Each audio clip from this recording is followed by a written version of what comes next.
Hey everyone, welcome back to the channel. I'm Gulnaz, a CUET aspirant. I hope you all good.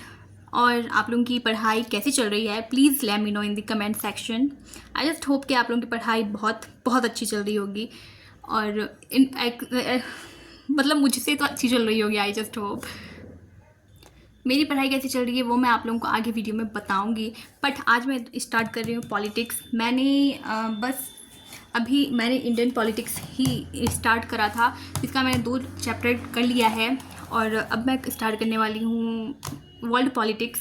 मेरे को सच बताऊँ तो Indian politics world politics से बहुत बहुत ज़्यादा इजी लगता है. ये मैं मतलब ऐसे पढ़ लूँगी, एक साथ कंटिन्यू पढ़ लूँगी, बट ये मुझसे नहीं होता यार. मतलब मुझसे याद ही नहीं रहता है. बहुत बेकार है यार, बट क्या है, पढ़ना तो पड़ेगा.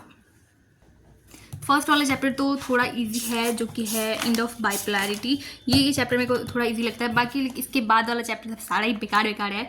तो मैं अभी पहले लेक्चर देखूंगी, उसके बाद होगा तो एनसीईआरटी रीडिंग करूंगी थोड़ा सा और उसके बाद थोड़ा सा क्वेश्चन प्रैक्टिस करूंगी. लेकिन पहले मैं इसका लेक्चर देखूंगी क्योंकि मैंने बस बोर्ड्स के लिए पढ़ा था, उसके बाद मैं भूल चुकी हूँ पूरा.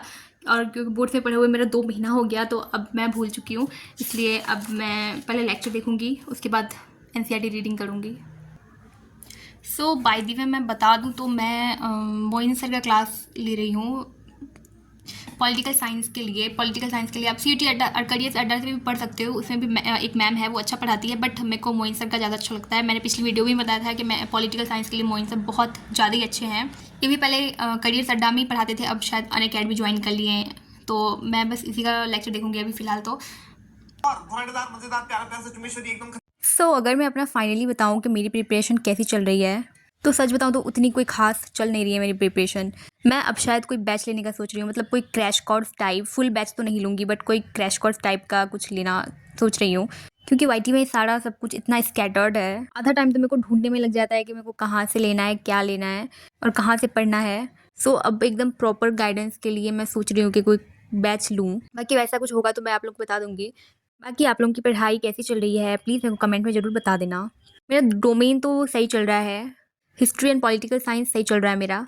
मेन प्रॉब्लम मेरे को कर रहा है GAT और इंग्लिश में. GAT का रीजनिंग वाला पार्ट सही चल रहा है बट क्वांट्स वाला पार्ट बहुत बेकार चल रहा है. इंग्लिश का भी मैं बस थोड़ा बहुत ही तैयारी कर पा रही हूँ. मैं अभी प्रॉपर तैयारी नहीं कर पा रही हूँ. बस मैं ईद ख़त्म हो जाएगा फिर उसके बाद मैं बहुत अच्छे से पढ़ाई करने वाली हूँ.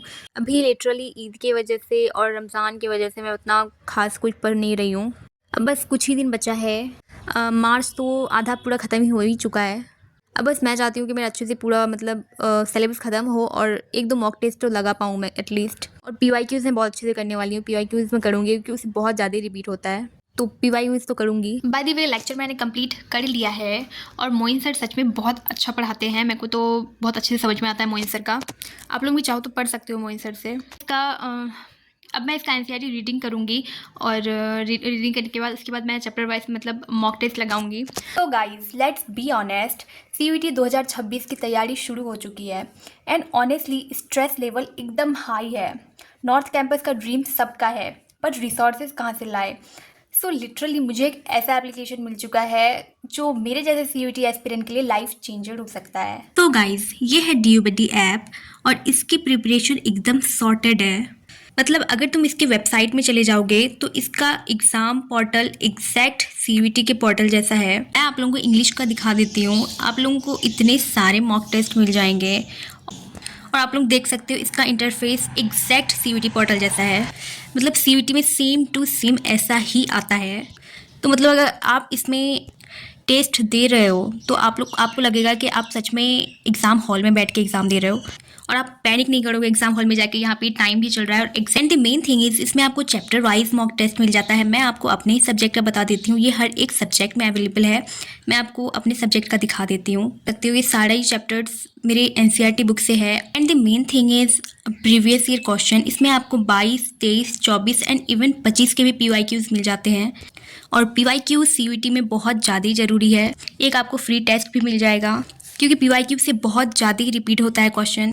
अगर आपने रिपीटेड क्वेश्चन कर लिया तो मतलब 80+ आपका ऐसे ही सिक्योर है. इसमें आपको 2 प्लान मिल जाएगा, एक एस्पिरेंट प्लान और एक टॉपर्स प्लान. एस्पिरेंट प्लान में आपको 599 में बस एक सब्जेक्ट मिलेगा बट मैं अपना पर्सनल फेवरेट बताऊँ तो वो टॉपर्स प्लान है, क्योंकि आपको 199 में पूरा ही सब्जेक्ट मिल जाएगा, मतलब सारा सब्जेक्ट।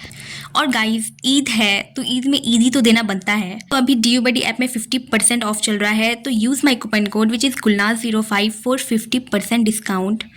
अगर आपका भी मेरी तरह डी जाने का सपना है तो रिस्क मत लो, अभी जाओ और डी यू बडी ऐप को डाउनलोड करो। लिंक डिस्क्रिप्शन में है और कमेंट में भी मैंने पिन कर दिया है। Let's get into our dream college together. So अब मैं रीजनिंग करने वाली हूँ जो कि है डिफरेंट फ्रॉम अदर्स। तो अभी मैं यही सॉल्व करूँगी। सच बताऊँ तो मेरा सबसे अच्छा भी रीजनिंग चल रहा है, जनरल अवेयरनेस और क्वांट से सबसे अच्छा भी रीजनिंग चल रहा है। तो मैं टोटल दिखा दूँ तो में 40 क्वेश्चंस है। तो अभी मैं सारा सॉल्व करूँगी, देखें कितना सही होता है और कितना गलत होता है मेरा। रीजनिंग वाला पार्ट तो थोड़ा वैसे भी ईजी रहता है, बट देखते हैं कितना सही होता है। अब मैं अपना लगभग टाइम क्वांट्स को देने वाली हूँ, क्योंकि मुझे क्वांट्स अपना स्ट्रॉन्ग करना है, क्योंकि क्वांट से बहुत सारा क्वेश्चन आता है। जीएटी में सबसे ज़्यादा क्वेश्चन क्वांट से ही आता है, ये तो आप लोगों को पता ही होगा। सो अब मैं ईद बाद क्वांट्स पे ज़्यादा ध्यान देने वाली हूँ। जिसका क्वांट सॉर्टेड है तो भाई तुम समझ लो कि तुम्हारा जीएटी बहुत अच्छा जाने वाला है। मैं तो अभी एक भी मतलब एक सब्जेक्ट में ऐसा नहीं बोलूँगी कि मेरा 100% हो गया है, नहीं हुआ है मेरा 100% किसी भी सब्जेक्ट में। अब मैं बस कोशिश करूँगी कि सब कुछ मेरा जल्दी से कंप्लीट हो जाए। आप लोग कहाँ से पढ़ रहे हो और कितना हो गया आप लोगों का, प्लीज़ मेरे को कमेंट में बता देना ज़रूर, क्योंकि मैं उसी से अंदाज़ा लगा लेती हूँ कि मैं कहाँ पे लाई कर रही हूँ। बाय द वे अब डिमोटिवेट होने का बिल्कुल भी टाइम नहीं है, अब कंसिस्टेंट होना पड़ेगा, क्योंकि और कोई उपाय नहीं है। सो फाइनली मैंने वो बना लिया है रीजनिंग पूरा, और चेक भी कर लिया मैंने, मेरा 40 में से 30 सही हुआ। बहुत ज़्यादा गलत हुआ, पता नहीं क्यों इतना भाई यार, इतना बेकार है ना, बहुत ज़्यादा कंफ्यूजिंग है भाई, इसलिए मेरा इतना सारा गलत हो गया। पता नहीं मतलब इतना सारा गलत नहीं होना था यार। मैं आप लोगों को दिखा देती हूँ कि मैंने इससे पहले वाला जो रीजनिंग बनाया था उसमें मेरा ऑलमोस्ट सारा सही हुआ था, मतलब लगभग ठीक था, बट उसमें एक बार में 10 गलत हो गया। बट इट्स ओके, क्या कर सकते हैं। मैंने ये सारा चेक कर लिया कि कहाँ कहाँ मेरा कौन कौन सा गलत हुआ और क्यों गलत हुआ। बाय द वे इसके आगे का मैं कल बनाऊँगी, सो और आज मैं नहीं पढ़ने वाली। ब्लड रिलेशन यार ये सबसे ज़्यादा बेकार लगता है, मेरे को बिल्कुल भी नहीं आता है ये। सो मैं ये कल करने वाली हूँ। तो बस आज के लिए इतना ही। अगर आपको वीडियो अच्छी लगी है तो प्लीज़ वीडियो को लाइक कर देना, और चैनल में नए हो तो प्लीज़ सब्सक्राइब कर देना, ताकि सीयूईटी के लिए बहुत अच्छा अच्छा कंटेंट मिल सके। और आप लोग अगर टेलीग्राम में ज्वाइन नहीं हो तो प्लीज़ टेलीग्राम में भी ज्वाइन हो जाना, क्योंकि वहाँ मैं PDF अपलोड करती हूँ, वो आपको डिस्क्रिप्शन में लिंक मिल जाएगा, तो प्लीज़ चेक आउट। तो bye bye, love you all.